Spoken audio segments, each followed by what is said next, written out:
children, welcome to our new lesson, our resources, which appears as chapter 1 in your textbook.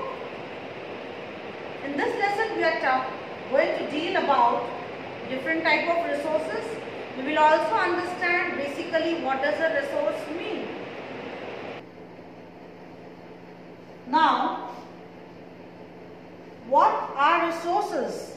Resource is something which is available in your surrounding and which is of use to you, which you can utilize. That is called your resource. But let us understand it in more detail. Any material which is part of earth and satisfies human need and add value is called as a resource. So this goes the definition of resource. Any material which is part of earth and satisfies human need and add value is called as a resource. Your soil is also a resource. Okay, your mud is a resource, your stones are a resource, your mountains are a resource. So we have different type of resources, natural resources, and again we have the man-made resources. We human beings ourselves are resource.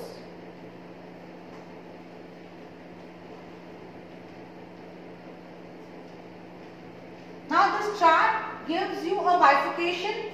We have natural resources, human resources.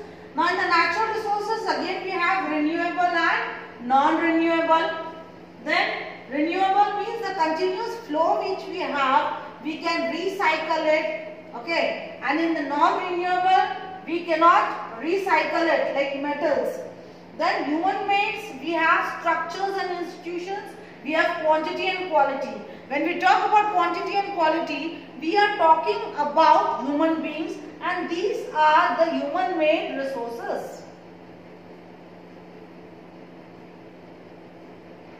Now, these are all natural resources. You must have visited these places, and very often with our school picnic or with your family, you go to tourist spots, you go to natural places with nature's beauty. So they are all natural resources. Now, here is a bifurcation done between non-renewable and renewable resources. Non-renewable can't be replaced in our lifetime. Okay? Can't be replaced quickly enough to meet our needs. For example, your coal, your fossil fuels, your rocks, your oil. These is limited in number. So you have to make judicious use of these resources. On the other hand, the renewable means you have them in plenty and you can use them again and again and more and more. So this is one bifurcation, that is renewable and non-renewable. Next, bifurcation of resources. When we talk about resources, then it comes to biotic and abiotic resources. Just have a close look at this picture. You yourself will come to know the difference between biotic and abiotic resources. Okay, let's have a definition. Biotic resources. These are obtained from biosphere and have life such as human beings, flora and fauna, fisheries, livestock, etc. Now what is biosphere? We all know very well. Okay, we have done it in class 7th also, 6th also and 5th also. So the earth where we have all these things are the biotic resources. Then what is abiotic? The non-living factors that affect living things like water, soil, sunlight, temperature, oxygen. So these are all called as what? Abiotic components or abiotic resources.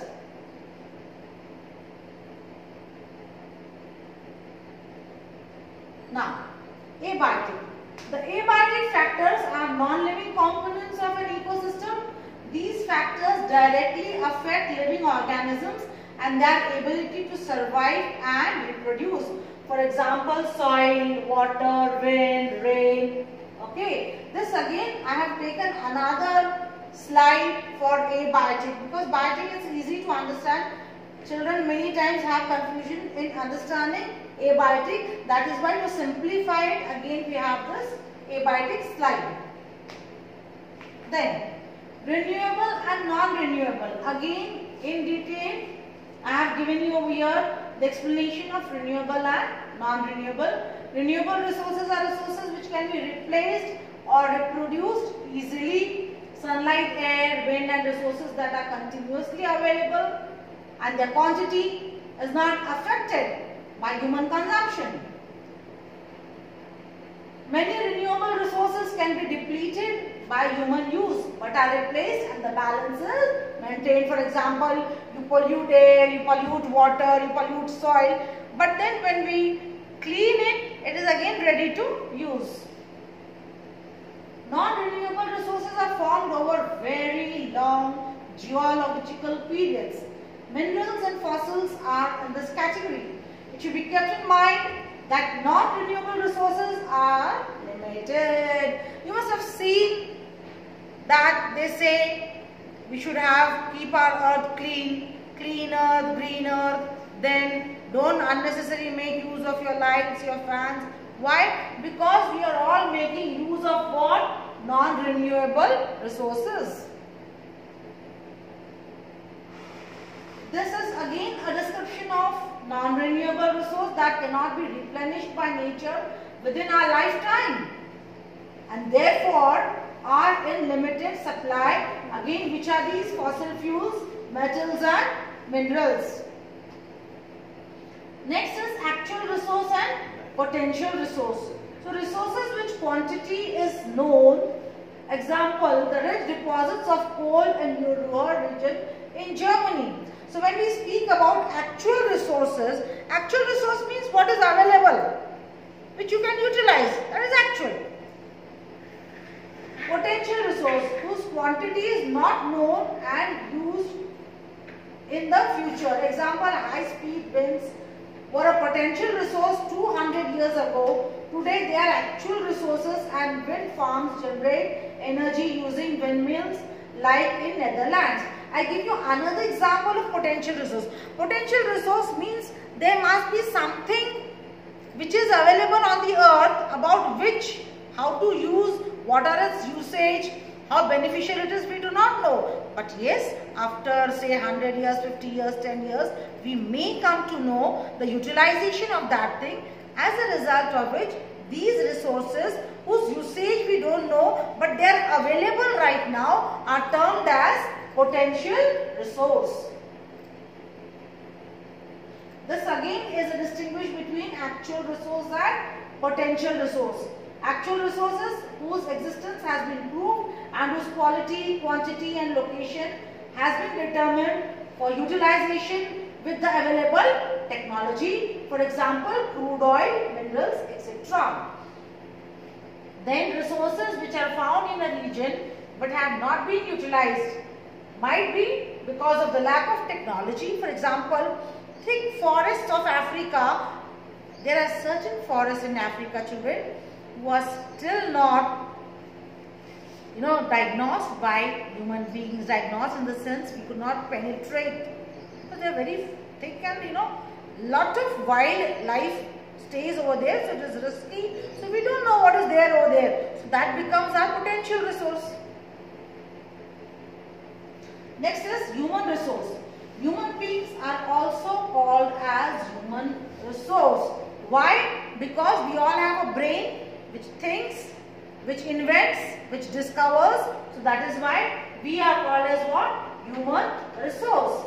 The term human resource can also be defined as the skills, energies, talents, abilities and knowledge that are used for the production of goods or the rendering of services. Now here we have skilled and unskilled labor.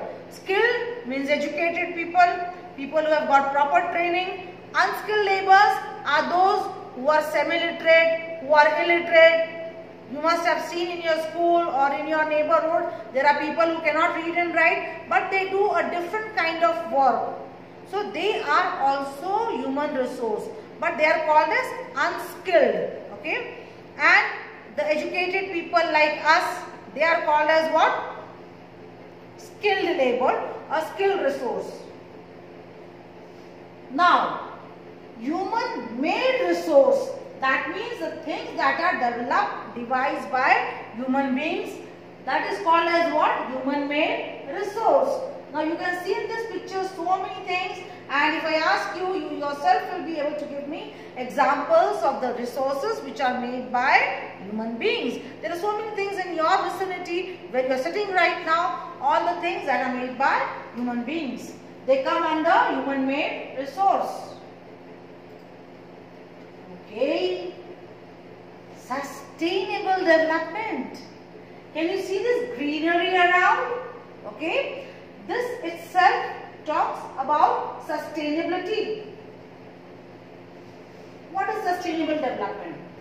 The concept of sustainable development emerged as a means by which biodiversity and natural resources might be saved while allowing humans to prosper.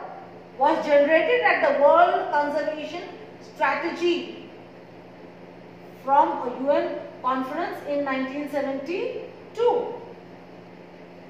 Definition says that development that meets the needs of the present without compromising the ability of future generation to meet their own needs.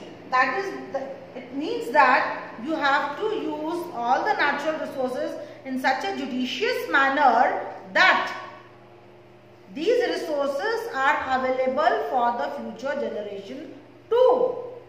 Not only that, you have to keep the earth clean and green. So green economy equals to what? Low carbon, resource efficiency, social inclusivity, and this is what called as sustainable development. So this plus this plus this, when you maintain this, it gives you what? Sustainable development. So we have, this type of a picture of the earth if you follow the rules of sustainable development, which is for all. Thank you.